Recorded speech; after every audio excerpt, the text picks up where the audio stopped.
Welcome to It Was All a Dream official podcast. I am your host, Ashley Greggans, and we are on episode 10.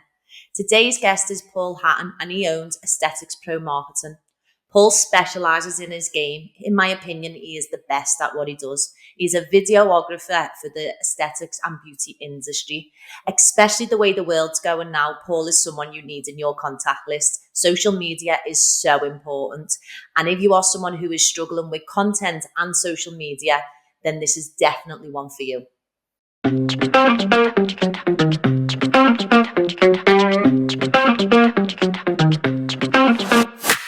So hi Paul, welcome to the pod. How are you? Thank you very much. I'm good, thank you. Yeah, I'm really happy to be here. Good.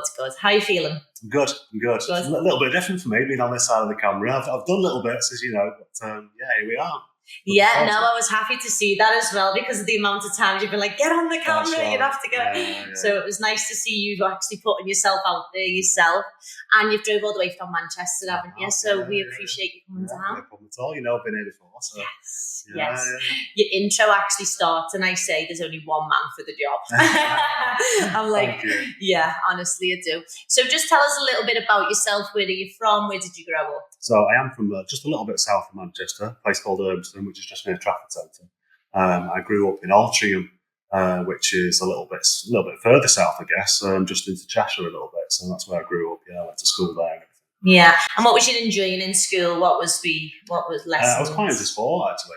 Okay. Yeah. So I love football and that kind of thing. You know, football supporter. Yeah. No, I'm not so much. Right. I kind of fell out of love with it over the years. I was testing the waters because I'm an Evertonian, so I was like, which one? Yeah, I'm not into it so much these days, but I love playing it when I was younger. Yeah, probably too busy. That's right. Yeah. Yeah. So what was we hating in school? What did we not like doing? Maths. Yeah, all day long. Yeah, I hated it. Yeah, I know. I weren't the best at maths. The only maths I like doing is counting my money. That's that's the thing. So what was your first job, Paul? It was. I actually went to college from a lesson, sort of left school, went to college, and I was doing design at college in Stockport. And it was a kind of, I think the course was called building design. And it was, back then there wasn't as much technology involved, so there was still some drawing involved and some stuff as well. I'm sort of showing the age there. Yeah, but that's but yeah, I did the college for about a year or so, something like that, and it just wasn't what I wanted to do, to be honest. Right. And I kind of dropped out of the course, and I just went out and got a job. Until I could kind of, earn some money and decide what I wanted to do. And so I went into a job doing, it was factory work, and it was an electronics factory. So I was sort of working on circuit boards and that kind of thing for a few years. I did really like totally just something different. That's now, right, isn't yeah. And the design side. Go on, sorry. No, sorry. The design side, not so much. So you can see why you've gone into that, and then obviously you've got a little bit of that. Yeah, so I think somewhere there was some art, some form of art sort of in my mind, but I wasn't sure what I wanted to do with it. I was kind of creative, but I didn't know how I was going to end up being creative. Yeah, because you are creative. We were speaking before about a video that you've done to me, and there's a certain clip that you do that you've caught, and you've used it, and it's like, I know that you've used that clip because you were so good at your job and you knew it was going to look good. Whereas to somebody else, so you are definitely got that creative, and I think you do have to have it in you to have the social media side and stuff. Now, it's not just about. That's right. Yeah, I think you need some sort of artistic flair and imagination as well. Or you need to hire someone to do it. Yeah, because I guess so. Yeah. I think you have to be able to look at what you need to film and think about a clever way to sort of, it's a clever way to do it. Yeah, and you definitely do that. You are good at doing that. So how did we get into videography then? So I went to, I was doing sort of factory work then for quite a lot of years, to be honest, and it was paying the bills. It was just paying the bills. It wasn't what I wanted to do, and then I started to get into photography a little bit. So I bought myself a camera, and I was kind of I was thinking, right, do I do a college course, or what do I do, to learn more about the photography?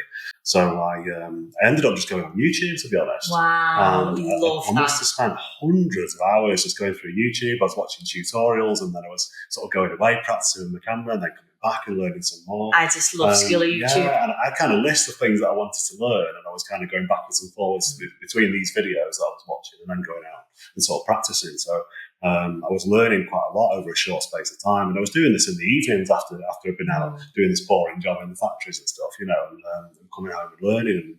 And after a little while, I got to a point where I was thinking, right, okay, I feel like I'm doing all right at this now. Where do I go from here, sort of thing, So I thought, well, maybe I should try wedding photography, and so that's what I did then. I looked at doing some wedding photography. I started watching more YouTube videos about that, specifically sort of photographing weddings. And so I put some adverts out there. I said, I'm brand new. So I think it was on Gumtree at the time.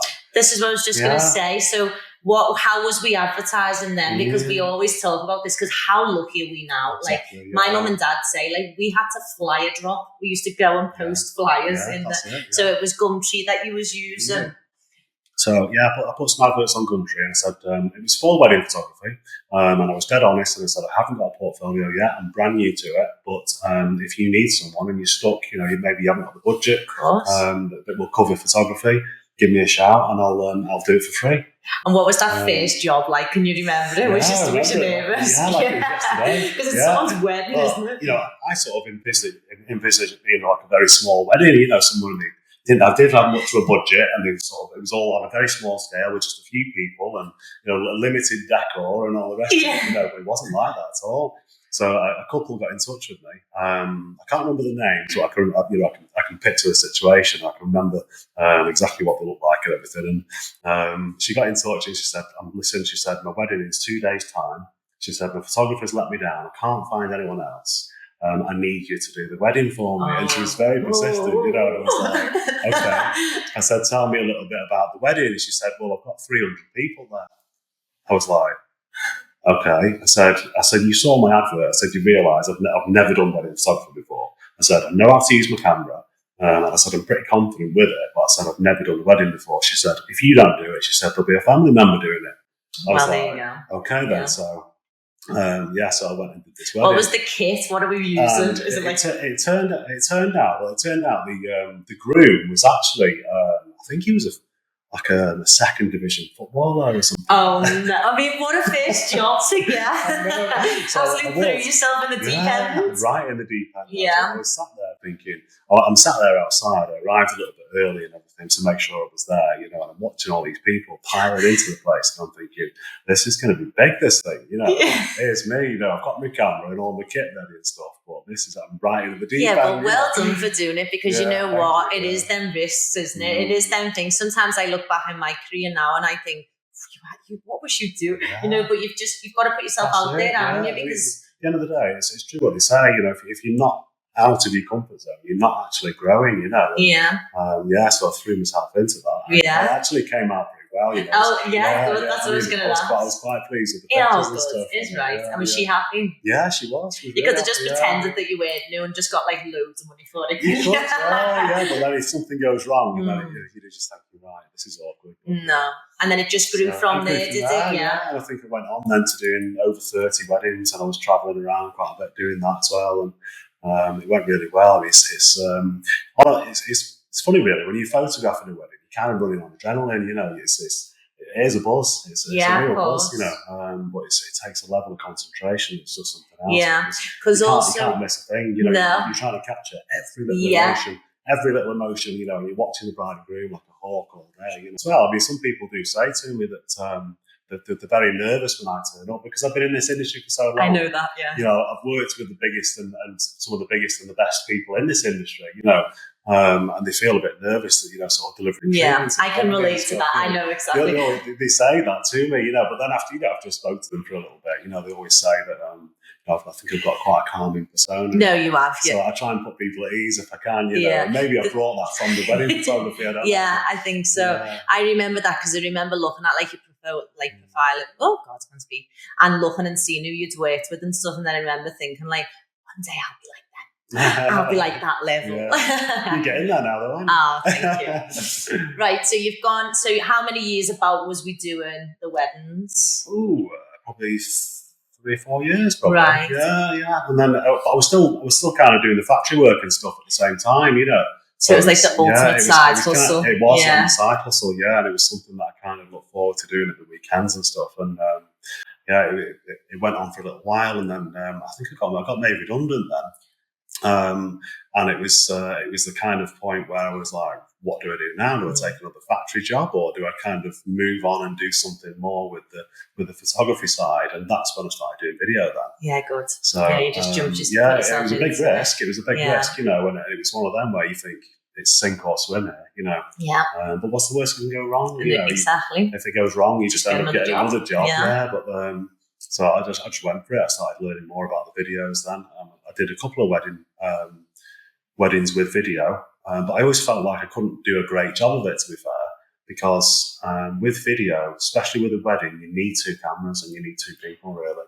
Right. Because a wedding is so fast paced, and you can't really leave one camera to capture one angle on a tripod and then be moving with the other camera, because then, I don't know, for example, after the ceremony, everyone moves outside very quickly. You've still got a camera down there on a tripod, you've got another one in your hand, and you've got bags full of kit, and it's just like... Yeah, so it's like you need a team. Yeah, you need it 100%. Yeah. And is that one of the reasons why you moved over to the industry? Well, it was kind of... it was why I kind of stopped with the wedding videos. I thought I could do a decent job of it, but it wasn't as good as I wanted, So I kind of just took a step back on the weddings a little bit, and then started doing...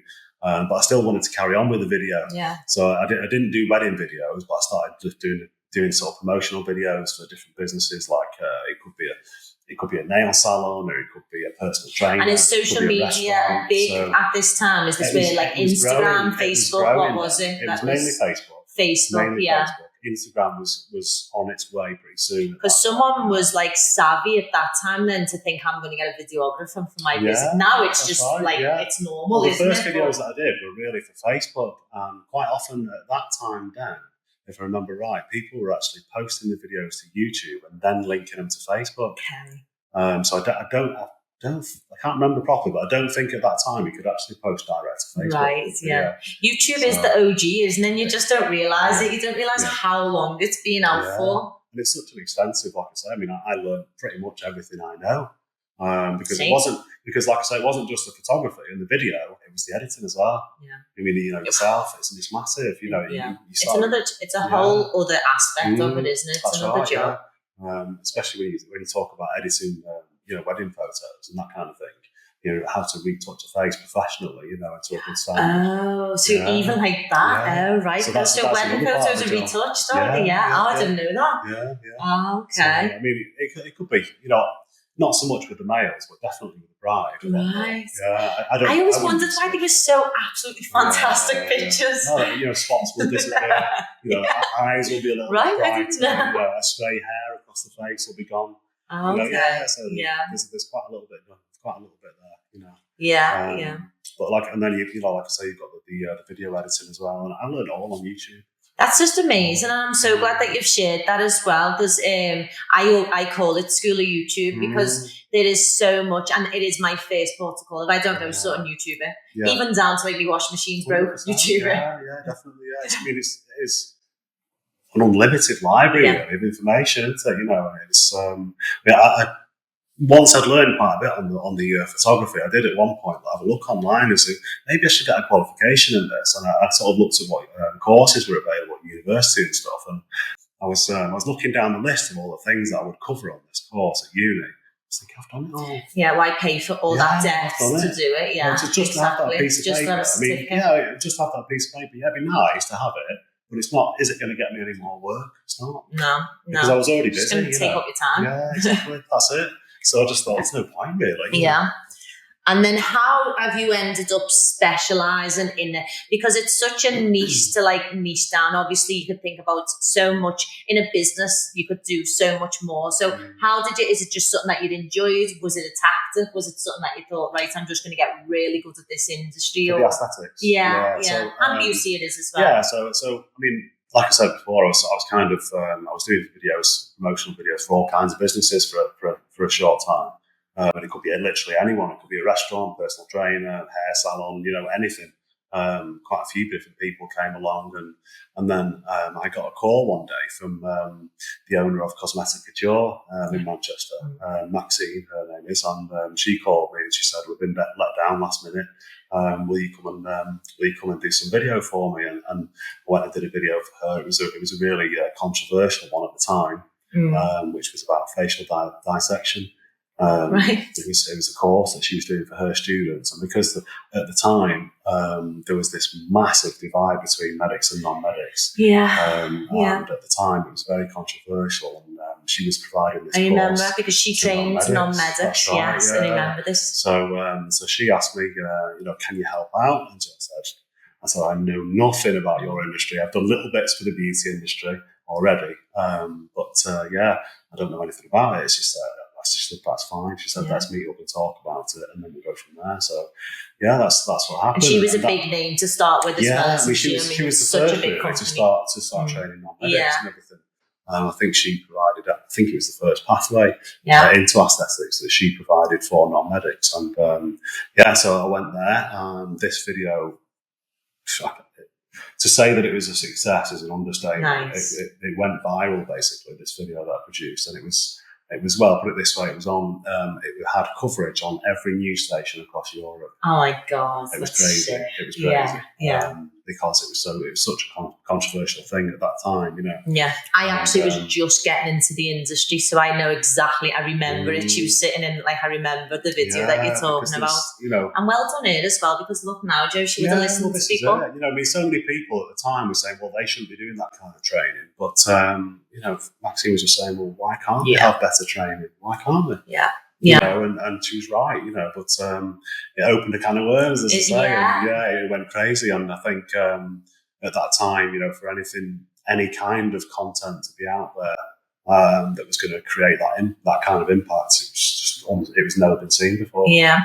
And how are people linking you from videos like that? So is it just that then that business owner will say, oh, I got Paul in, or is there something that would say that you done this video? How do people then start to, because I know I found you on Instagram, so did you just start, did you think, I'm just going to go straight into aesthetics? I started working at Maxine's Academy then for quite a while, and I was working there sort of pretty much 5 days a week, I think it was at the time, and because she saw what kind of an impact the videos could have, I guess, and she wanted to just keep going with that, and by this time, the social media was becoming more and more popular.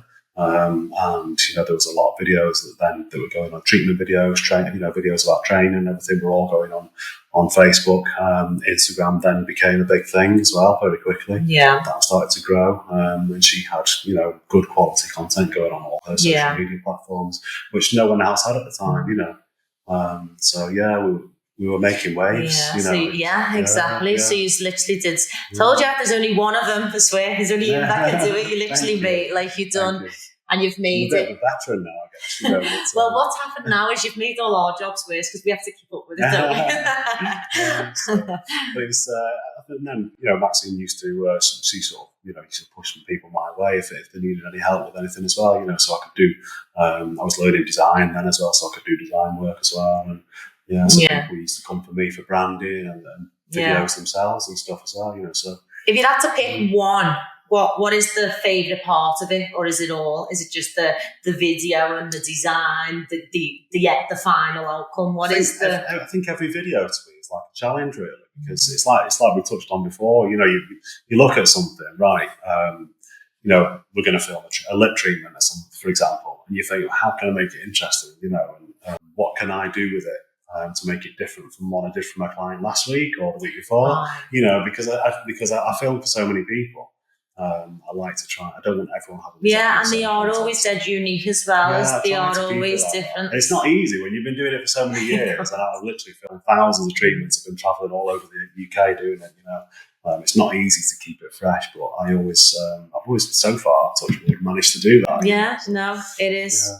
It is such a big social media now. It's just absolutely huge. I mean, you've been, it's 10 years or it's longer? It's 10 years. It's 10 years, You've been in it for so long now. So, like I say, I started a little bit before I went to cosmetic couture. I was doing some sort of hair and beauty stuff then.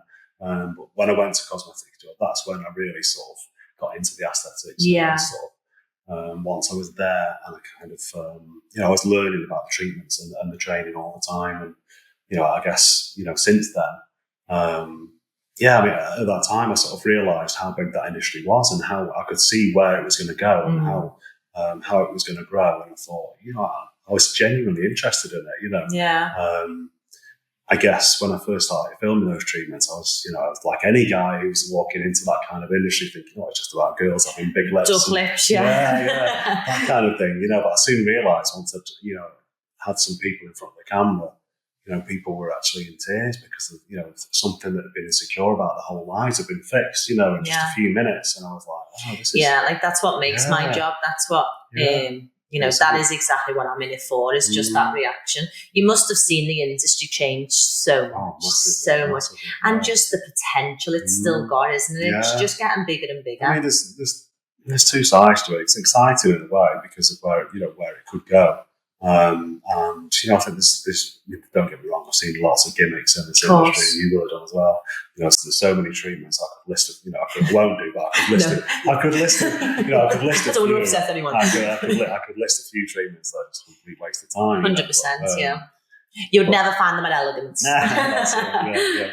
But and then there's, like I say, it's exciting, but then there's the other side to it where it can be quite worrying as well. I mean, it's when some of the places that I've travelled to do videography, people who are training, they're not that good at the job themselves. Never mind in a position to train people, and that side of it is quite worrying. Yeah, I think we're going to see a difference in that. I don't think that can carry on, and I think now you've got people in the industry who are so passionate about making this industry safe and making it a really nice industry to be in, that I don't think that them cowboys, I would call them, are going to be able to carry on, because there's going to be such a shining light on them type of practitioners now. But so you have gone into the aesthetics industry, which has been for so long, and now social media is growing so much as well. So when you were first doing it, it was like YouTube and it was Facebook and then Instagram.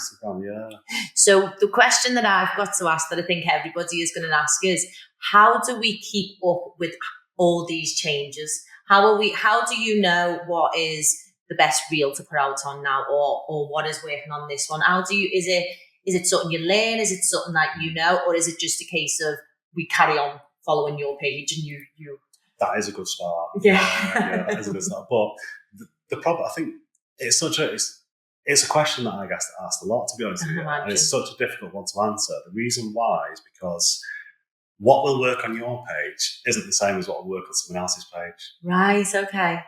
Interesting. Because at one time I was doing lots of social media management, and I was running between I think it was 8 or 9 accounts I was running at once, and I knew. It took a period of time when I started working for each one of those, where I had to learn about people's own followers and what worked and what didn't work on their page. So you used to actually manage people. So you used to do like social media. Right, I didn't know that. Yeah, I used to. Where did you find the time for that? It was hard. And I used to answer a lot of the questions in the DMs and everything, because I'd spent so long learning about the treatments. I could answer all the questions about the treatments. Wow. And I think in a way that's one of the things that's always helped me, because I've been all in, really. I went all in. I wasn't just there to be a cameraman. To be able to post about the treatments, you need to know about the treatments. Yeah, you do. I was filming courses, and I was taking it all in like a sponge, and so I learned about all the treatments, all the products. Oh yeah, you'd probably be able to do most of the treatments. I reckon I could do a mean set of lips. But so I'd learned that much about the treatments. I was able then to sort of almost offer that as a service, I guess, and actually answer people's DMs for them. And give people information about the treatments. I was doing that quite a lot. And like I said, going back to the other question, really, I went off on one. But one person's followers can be completely different from someone else's. I didn't even ever think about that. Yeah, and so what will work on one page might not work on another. Right. It's about getting to know your own followers, and the best way is to test the water. Different types of content.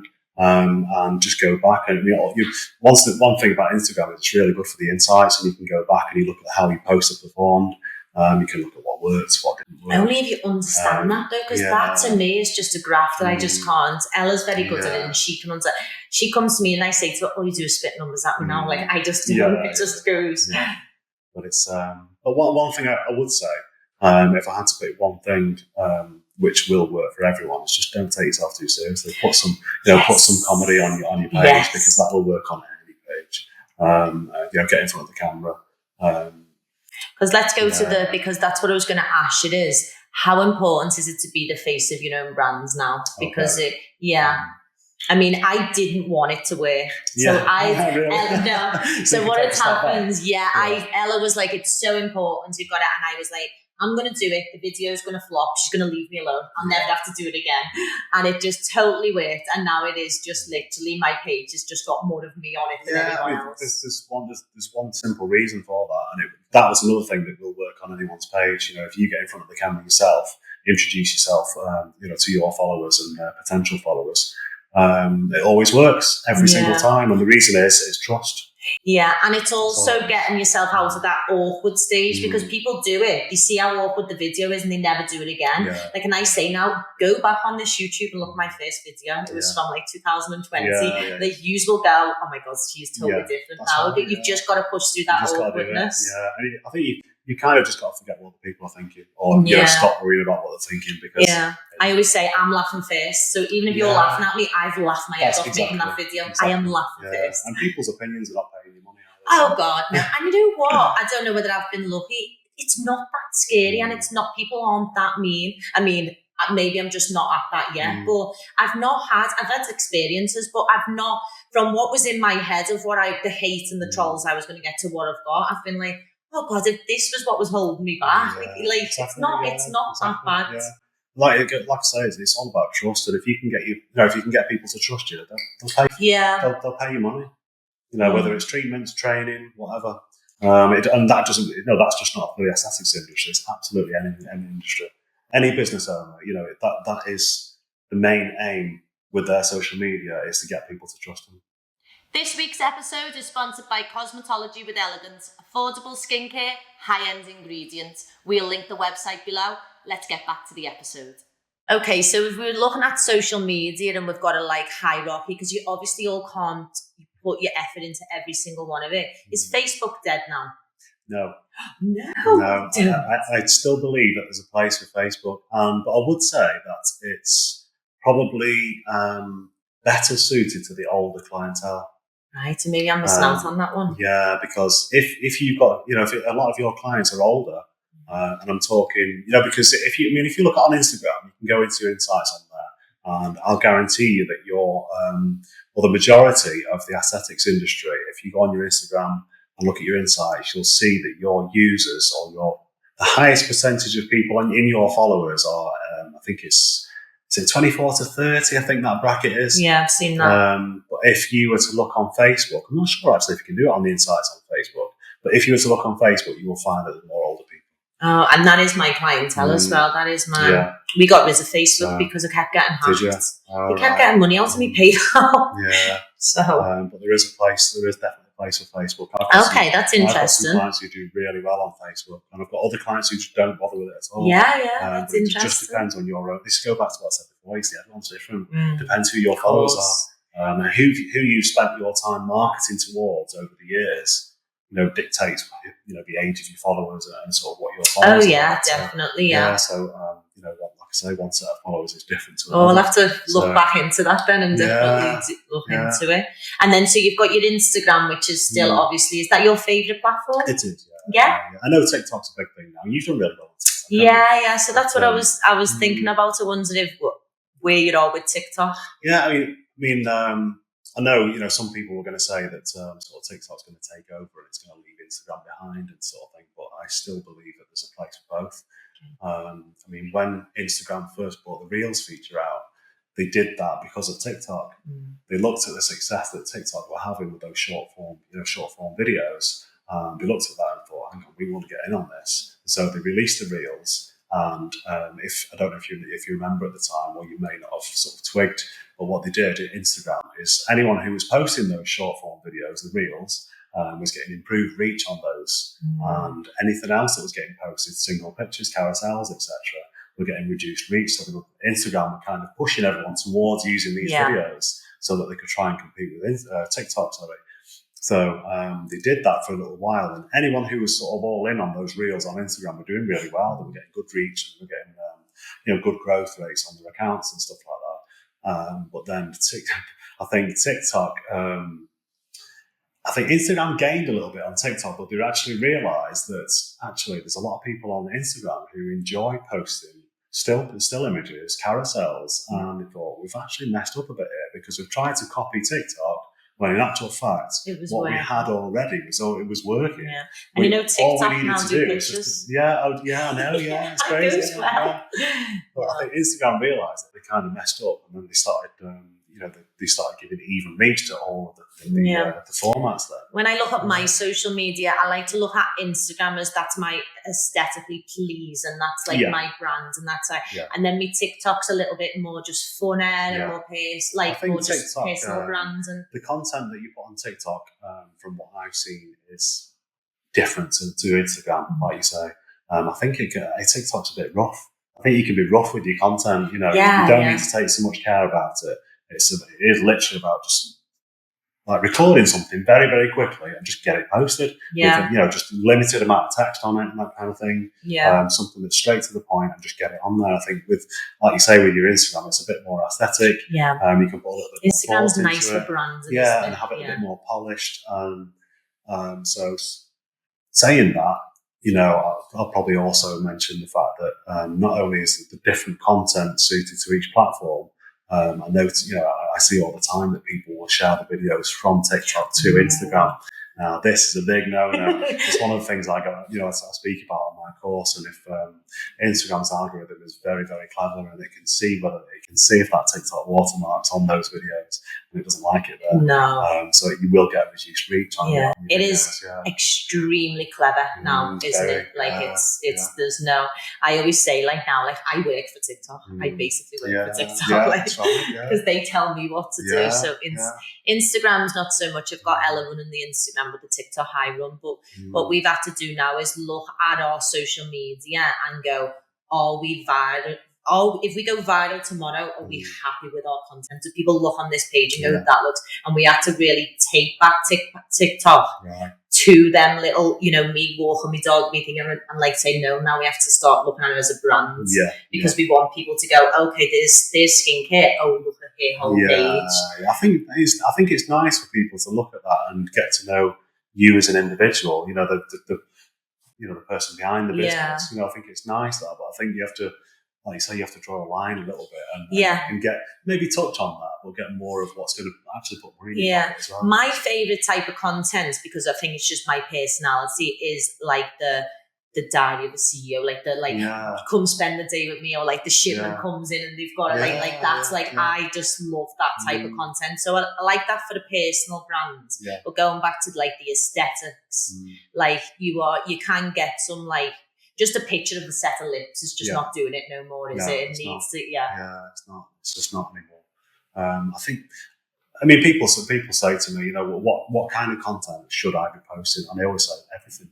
Yes. If I look at someone's Instagram feed and I look at the grid, I want to see all kinds of stuff. Okay. I don't want to see hundreds of pictures of lips. It doesn't matter how good they are. I don't want to what see about it, the symmetry thing I where see, one? I want to see. There's boxes. I always talk about these boxes that need to be ticked.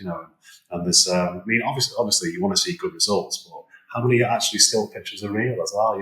Yeah. Anyone can edit them these days. So let's see some videos of the lips when they're done. Yeah. Let's see some feedback from clients, not just typed. Yeah, you like that, don't you? You like to get the clients' videos and speaking. If you can get some clients speaking on videos, gold. Yeah. It's actual gold. If you can get, there's another one where, people will do pictures of the client holding the mirror and smiling, and they can all be staged. Let's see a client's real reaction on video. I like the doctor ones where they do the consultation and they do, the consultation. I like that. I always say to people when I'm filming, let's film a bit of the consultation as well. It's confidence to be able to do that. It's another thing that's going to win trust as well. People are looking at that thinking, you're actually going to get a consultation when you go here. You're not just going to be knows what he's talking about. He's actually looking like he's caring because he's asking me questions about my health. So when you're looking at pages, do you like to see that where one block will be all no. What's it called? It's called something like a strategy. It's all the same. You like a bit of messiness. Yeah, I just mix it all up for me because the reason why I'd say that as well is if you try and stick to some specific pattern on your social media, then you can't post something that night. I haven't got something ready that's going to fit in with my pattern. What do I do? And then you end up posting something that's just not worthy of being posted. Yeah. So I would stay clear from that. So it's having a strategy, isn't it? It's definitely knowing what you're posting and, thinking about it, but also just not being too regimental with it. 100%. Yeah, that's the way you get around it. Now, you do Insta classes, don't you? So let's just talk about that, because I know there's so many people going to be listening now, like, how do I know all this? How do I learn all this? I mean, it's something I've been asked to do for years, because I've obviously run so many social media accounts and in the aesthetics industry as well. Everything I've sort of learned over all those years I've been in the industry, I decided to kind of put together into a course. Yeah, it's good. Like I say, it's targeted at the aesthetics industry, but I've run quite a few of the courses now, and I've got people who do nails, hair, and everything, and I can kind of mold it really to suit anyone as well. Although it is sort of designed primarily for the aesthetics industry, but it's not just about Of course, I go through all the forms of content, how to use each effectively and that kind of thing, but it goes more in depth about the wording, hooks that you should use, keywords, hashtags, all these little things, what you should do before you post, what you should do after you post, how to actually put your reels together. Just like the engagement side and everything as well that you're going through. When you look at your followers list, do you just see a number there? Or, when you're putting a post on Instagram, whether it's a reel, carousel, still picture, whatever, who are you actually posting for? Is it people who's been following you for 5 years, 10 years? Is it someone who doesn't know anything about you at all, who doesn't follow you yet? Is it someone, or is it a new follower who's not booked in with you yet? Who are you actually speaking to with that post? Because one thing I always think is, when you put a post, I think it needs to be aimed at someone. Yeah. To be able to hit the spot. Target audience. Yeah, to be able to hit the spot and actually get the result that you want from that post. I think you need to think about carefully about who it's actually going to be seen by and what it's there to do. Every post that you put on your page, I believe, should have a purpose. Yeah, definitely. It's not you can't just throw things up. Exactly. Because a post that will get you a booking from someone who's followed your page and been in your clinic before loads of times. You can get a booking easily off someone like that, but the post has got to be different for someone who doesn't even follow you yet. Yes, don't know who you are. So it's got to have the confidence. Completely different. So I talk about how to break down your followers and people who don't follow you yet into different categories, and then create content. Yeah, it's really interesting. That. Yes, create content specifically for each of those groups of people. So it goes into, it's a lot more than just. Of course, you have to give it all away. You have to be on. It goes into a lot of detail. And if there are people watching who do want to book on, how we find it, because you travel around and do them. I do a little bit, and I have been. I've done quite a few now where I've had a group of people who work in one premises, in a salon or whatever, and they've got in touch. Can you come and do it? And I went to one in Glasgow not so long ago, and there were 6 girls there, and there was, I think it was 2 nail artists, 2 people who did hair, and then others, so all self-employed, running their own pages. Exactly, ideal. So they're all under one roof. They all work together, and we had a really good day, but there's demos on how to get the pictures and what kit you need, what kind of lighting is best. It sounds really good. I think you're going to definitely get bookings through. Yeah, it's been really good. Yeah, the feedback so far has been great, and it's like I say, it's everyone's benefited, from it, and it's had great feedback, and I support people after the course as well. So if they want to come back to me with any questions and that kind of thing, they can come and. How important do you think it is to run your own page or to get a social media manager? What do you think? Because from my experience, I felt like, obviously mine's in-house now, but I'm talking about when you used to do it. Yeah. My experience was like, most of the time they didn't really know what they were posting about, or sometimes they would even name it wrong or something, or what is, because it's massive money now, social media management. Yeah, it's difficult because, of course, I mean, for me to post on an aesthetics page, it's easy for me. I've done it for so many years now. I know all about the treatments, and I know all about the courses and everything, and I can speak as a practitioner really. When I post, so it's very easy for me. Other social media managers don't have that depth of knowledge, so they're going to struggle to actually speak the same as a practitioner would speak. Does that make sense? And So I think it's more difficult for them, and I think that would then lead them to a lot of copy and paste.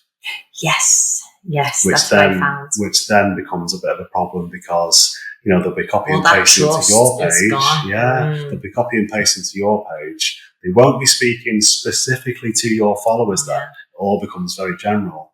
And they'll be using the same content on a lot of pages. I'm not saying it's the same for every social media. Of course, But I would say that there's a good chance that quite a lot of social media. Do you think it's more beneficial for someone to buy into teaching themselves, doing themselves, than paying someone to do it? Because it goes back to what I said before about that trust. Or an employee paying an employee. Yeah. I think it goes back to what I said before about the trust, and I think people need to believe in your content and believe in you before they'll give you the money. Yeah. So it can't just be that, just like robotic copy and paste. Yeah. Because they know, and the content doesn't perform when it's like that. I know that they know because, if I get one of them DMs and it's just a big copy and paste paragraph, I don't even read it. So you know exactly, it would be exactly the same, wouldn't it? Definitely. Yeah. So it's a great, and I do recommend anybody that is struggling or just listening and thinking like, God, this is something that I need. Then they can obviously follow your page. We're going to tag everything onto your page anyway, because it does. I've actually seen it and I've been watching it, and it definitely is worth the money. Definitely. So what is your biggest personal strength and your biggest personal weakness? It's probably going to be a bit of a shock, actually, this one. Because strength, I would say, quite a few years ago, probably about the time I was doing the wedding photography, actually, I used to be very overweight, I did.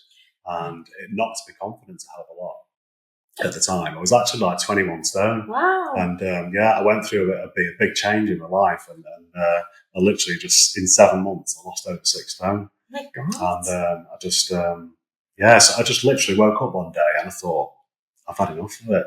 Yeah. I looked in the mirror and I thought, I've had enough. And it just was that. I want to change it. And something just literally just clicked in my mind that very moment, and I just changed it. That's amazing. And so I started obviously eating clean, doing tons of exercise and everything, and just literally transform myself, Yeah. So it's like willpower. And it became, but it didn't sort of, I think when you find that, the only way you can do something like that is to hold yourself accountable, I think, and to be able to look in the mirror and say, you've really messed up, you need to sort it out, I think to be able to do that, it changes a lot of things. And I think once you've done that and you've really sort of knuckled down and done that work and made those big changes, you take it into other areas of life and you start to believe in yourself a little bit more. You obviously feel more confident in yourself.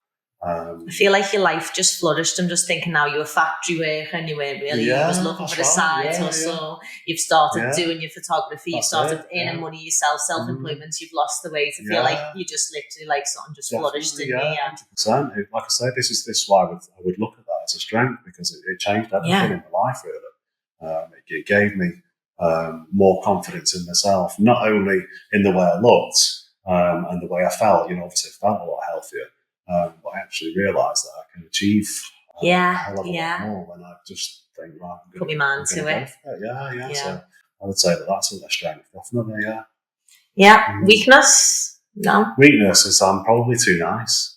Yeah. Seriously. Yeah. I think in business, I've said it for years now. I'll probably never be rich because I'm too nice. Oh God, this is my famous saying. Yeah, I'm too nice to people. But I'm kind of, I think those people who can be ruthless and don't give it a second thought, I think they can earn a lot more money. Yes. No, they honestly can. That is literally... I'm cool with that. Honestly, I'm completely happy with it, because if I can do all right, I can if I can live a good life and I can do that by treating people well and sleep well at night, that's fine by me. Yeah. And it's not the worst thing, is it? But I do always say that, especially in the industry, you must definitely see it. I always say, if you are that minded and you are slightly crafty in that way, we're working with insecurities. That's what we work with. Yeah. Come and sit in our clinic and tell me what you don't like about yourself, and we will fix it. Yeah. So can you imagine how insecure if you was like that, what you would be able to get? That's right, I always say, like, we'll get rewarded in heaven. That's it. Yeah. That's it. Hopefully. What's one piece of advice someone's given you that has just stuck with you and you've just always, it's just something that you just live with? Again, I'm gonna sort of I'm gonna shock you with this one as well. Because it's not actually advice. It's just something that someone said to me. Someone who was actually quite close said to me that changed everything for me, really, because, like I say, it wasn't advice. It was actually something very negative. And when I got kind of made redundant from the factory work, and I wanted to go sort of all in on the photography, videography, social media work, I said I'm going to make this happen. I said within a couple of years I'm going to be on 50 grand a year, and it just basically just laughed at me. I just said, there's absolutely no way you're going to do that. And I thought, that is the best. Yeah, give me that any day, because that puts fire in my belly. Yeah. Looking back now, at the time, I was, it did that to me. Of course. It depends how you are yourself. It's how you take something. Yeah, because some people would have took that and it would have. Yeah, that would crush some people. It could be quite hard, but it didn't with me. No. I still remember it. Well, I can see that it wouldn't with you because of your weight loss, and so I can see that you've got that personality trait where that then to you was a challenge. Yeah. It was like, okay, well, we'll see. I thought, right, watch this, So, I absolutely love that. That's so good. And then what I was going to ask is, if you could tell your past self one thing, what would it be? This is the last of the deep questions, and then I'm going to go back on. But I like to get it in because I like to show a bit of personality. Yeah. I would say you are the most reliable person. Like that. Don't rely on anyone else, because you are the most reliable person. Yeah. And it's very true, guys. Yeah. You are. It's the same for anyone. You are the most reliable person. You're in control of your life yourself, aren't you? And I think if you give other people the right to control you, whether it's in business or anything, it's almost like it's a weakness. It becomes a weakness. Yeah. I think you was meant for self-employment, wasn't you? 100%, I think, 100%. What you love about it? What you love about it? I couldn't go back. No way. I couldn't go back. Don't get me wrong. The amount of hours I work, people would not even consider it. They really wouldn't. Yeah. Wow, you are absolutely mental, but I love it. I genuinely enjoy my job. I really do. It's when you find a passion, isn't it? It's definitely true. Like when you find something that you love, it's not work, is it? Yeah, exactly. Yeah, it's true that. Yeah. Because one of the questions is like, what are we doing for fun? Like that's the next question, but it makes me laugh because this is my fun. Yeah, I just love. But what are you actually doing for fun? 100%. What take work out of it? What do you do for fun? Because I like the odd holiday and stuff like that. And but I'm not one of these people that likes to go to Dubai and New York and that kind of thing. My last one was in Rome. I love that. Culture. Yeah. A little bit of culture. Yeah. Maybe I'm getting old, but no. But yeah, I have a very strict diet a lot of the time. But I do. I love the food as well. So. Yeah. Oh, yeah. So when you go on holiday, you're a foodie. Yeah. Just for a week or two. Yeah, I'm actually going on a 10-day all-inclusive holiday soon, and I'm actually right now. I don't recommend this for anyone. I'm losing weight so I can put weight on. Yeah, I'm doing the same. That's what I'm doing. I trained this morning. I'm training again tonight. So I'm doing exactly the same. Yeah. But it is. I think you do need to keep, like, exercise-wise and stuff like that. I do think you need to keep, just to be able to be so productive of running your own business. 100%. It definitely comes hand in hand, doesn't 100%, it? Yeah. The exercise and nutrition as well is massive for me. Yeah. Absolutely massive. I really do genuinely believe that. The workouts that I do and the way I look after myself with nutrition as well plays a massive part in the success of my business. Yeah. I really do believe that. It's your mindset as well, isn't it? It starts with that gym in the morning, doesn't it? And then it just snowballs into it's amazing what it can do for your mental health and everything, not just physical health, but your mental health, definitely. Yeah. I'm so glad you didn't listen to that person who laughed at you. What would we have all done? We'd have all been flopping on Instagram if we didn't have you. I'm looking for a new one now. so I can sort of go on to the next level. Yeah. So if somebody was watching today and they wanted to start off, so first of all, they would book it on your course. Obviously, we know that. They'll be following your page. But also now, I know, especially with me, kit is it's a mind game. There's just so much to it. It's so expensive. So if somebody's starting fresh and they haven't got a massive budget, what is like 3 things, say, for instance, that you would say, go out and just get these to get good content? All you need is your phone, really. I mean, of course, professional camera kit is always going to be next level. Yeah. But, your phone can produce good content. One of the things you do need is, you'll know yourself, is lighting. Yes. Because it is everything. When it comes to photos or videos, lighting is everything. So you need good quality lighting. And to be honest with you, ring lights, for most practitioners, ring lights are absolutely fine. And they will do the majority of that. They'll sort of look after you, really, in the majority of situations. And I would say, just to kind of extend on the lighting a little bit, don't keep it on its stand as well. Move the light around, because this is something that I cover in my course, but move the light around to whatever you're shooting, so that you get the light falling in the right direction is what you're looking for. I mean, that's, that's because you're so good at your job. Thank you. But that's so definitely. I mean, like I say, your phone, your lighting, and also I would say for the third thing is different phone mounts, different ways to mount your phone. Because if you're going to produce some videos or even still images, if your phone's on a timer taking pictures or something like that, you need to think about how you're going to mount your phone. Now, some ring lights will have the connectors on there so that you can position it on the ring light. But there's loads of other things you can get. You can get little clamps that you can clamp onto things. You can get magnets. You can get little suction cups that go onto. And you know what? They're cheap as well, aren't they? We've got a whole box full of just gadgets now and little things, and everyone does come in handy. Yeah, and that, if you think about how you're going to mount your phone, that then sort of leads you on to being a little bit more creative with your content as well. Yeah. Because you can position your phone at angles where people, they could be watching that. It's just a little bit different because it's filmed from a different angle. Just a little bit different. So I would say obviously your phone, some lighting, and just some. So microphone, we're okay for microphones until we are doing now. I wouldn't worry too much about the. I would nail the others, and the microphone would be next on the list. It'll just be the next one on the list, because it is easy, and that is so refreshing to hear that you are getting good content on the phones. Phone cameras now are just crazy, aren't they? Because obviously, it's like I say, say for someone who's just working on their own, the phone's going to be static if it's just on a stand or something like that, and there's a limit to what you can do then with the footage. But you can produce content like that. Whatever your video clip you've recorded can then become a background. You can then put some text over the top, and you've got a reel. You've literally got a reel that you can make in minutes. So you can produce content with that kind of kit. And it'll do, obviously, if you want to move on to the next level. I mean, it does get there, very quickly. My phone days have definitely gone now, but it does. You are just constantly. I feel like it's a minefield, and you're constantly just buying kit. Constantly, it's just. But then, if I've been doing that for 10 years. Oh God, I can imagine.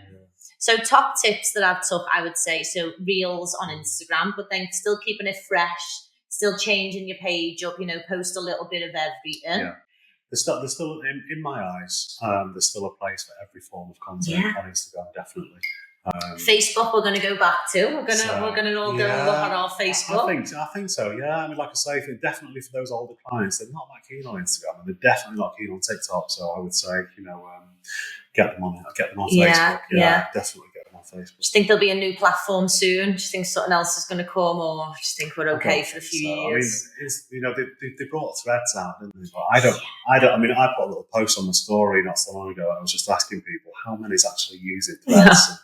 No one's using it. No one's using it. So I don't know. I suppose it's a little bit like my industry, where there's so many treatments and so many new products that come out, and then the ones that are going to withhold and stand, and the ones that you're not going to see. It's very hard to draw people away from something they're already happy with, and something that works. Exactly, of course. So if we got anything that we want to plug, have I missed out anything? I want to use this opportunity. I mean, we're obviously going to be doing more courses. Got some collabs coming up with some clinics and some training academies where the courses are going to be held. Like I mentioned before, the Insta class is also available for groups if anyone wants to get me over to there. at their clinic or And salon. sorry, I just can't remember whether you said or not, the Instaclass, is that just for the beauty and aesthetics industry, or if there's somebody like my brothers who have got a business, would they benefit from it? I would say anyone can benefit from it. I can kind of mould it towards anyone. But it was initially sort of designed for the aesthetics. You teach what you know, don't you? Yeah, that's what I was saying. But it can be used for anyone. Yeah, the type of content in there is about strategy really, and it's like I say, it can be sort of useful by anyone. It really can. But there's going to be more courses. There's going to be some dates sort of posted up pretty soon on the page. I'm also doing a subscription for videography as well, where at the minute I take bookings from anyone all over the UK, and I do lots of one-offs. I might go to somewhere, just once, and then I might see them again next year or whatever, and I'll be doing quite a bit of that. But I want to sort of get more clients on board who I'm going to kind of work with over a period of time as well, because what I've done what I used to do with the social media management, where you sort of get to know one clinic and the owner there, and you work with them over a period of time, and you get a lot of satisfaction out of seeing them and helping them. And helping them grow over a period of time, And although I've kind of stepped away from the social media management a little bit, I still wanted to help people with videos. So I thought, right, let's get some people on board where they sort of sign up for a subscription, and I visit them every month. For a content day. And then they're sort of committing to me, and I'm committed to them then. And I can content days are so important. And they can save a little bit of money. They also get a benefit of, they have the manual from the Instagram class, so I'll be kind of giving them Instagram coaching at the same time, as well as providing them with content. And it's going to be not just a case of me turning up to do a content day that's just going to be whatever on the day. We're going to plan the content out on what they need to be selling, what they need to be pushing on. I like that. So, and then obviously if people want to book, because I know there's so many people, every time you've done something for me, people have asked me who's done it, like where is he, how do I get him? So they're going to follow your pages, they're going to book onto your courses. And I'm just so happy that you come on. I'm happy to sit down and have a conversation with you as well, and get to know you a little better. Your industry and what you do in business is absolutely huge now, but also it just plays a part in what we're doing. It's like we cannot get our clients through the door unless we have people like you who are coming in and doing the content and stuff. So I've really enjoyed getting to know you, and I hope that you get loads of inquiries and loads of business from the podcast. It's been great to be here, and like I say, it's a little bit different. I'm here with flying around with a camera and stuff. It's nice to just sit down and have a chat, So. I've really enjoyed it, Paul. Thank you so much for coming on. Thank you.